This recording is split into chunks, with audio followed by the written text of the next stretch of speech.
তো হে গায়ে চলে আসলাম আরও একটা নিউ মিনি ব্লগ নিয়ে তোমাদের সাথে। তো এটা অনেক দিন আগের ব্লগ, প্রায় 1 মাস আগে। তো ফোনটা স্ক্রল করতে করতে তো দেখলাম যে এই ভিডিওটা আছে। তো এটা হলো নভেম্বর মাসের ব্লগ, যেটা মানে আমার বোনের মানে তুলনী বিয়া হয়েছিল। যারা অ্যাসামিস তারা এই রিচুয়ালটা জানে, অনেক মানুষ নাও জানতে পারে। তো এটার জন্য মানে ওদের ঘরে গেছিলাম। তো মানে আমার বোনের তুলনী বিয়া হয়েছিল, তো সেটার জন্য রিচুয়াল করতে লাগে কি বিকালবেলা, তার জন্য দেখলে বাচ্চাগুলো ওকে ধান দুব্বো দিচ্ছিলো। আর এখানে আমরা সবাই বসে বসে আড্ডা মারছিলাম। আর এই যে 3 দিন হয়ে গেলে, ওদের বোধহয় 3 দিন না 4 দিন হয়ে গেলে স্নান করায় আর কি। তো মাসির বাড়ি থেকে সব দিতে লাগে, তো আমরা দিয়েছিলাম।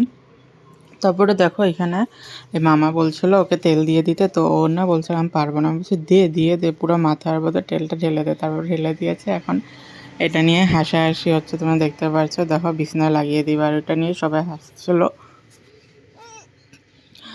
তারপরে এখানে ওইটা ওর পিসি হয়, আমার বোনুর পিসি, আর ওটা হলো ওর পিসির বাবা হয়, দাদু লাগে ওদের। তো আজকের ব্লগটা এই পর্যন্ত, আর তোমাদের সাথে নেক্সট ব্লগে দেখা হচ্ছে।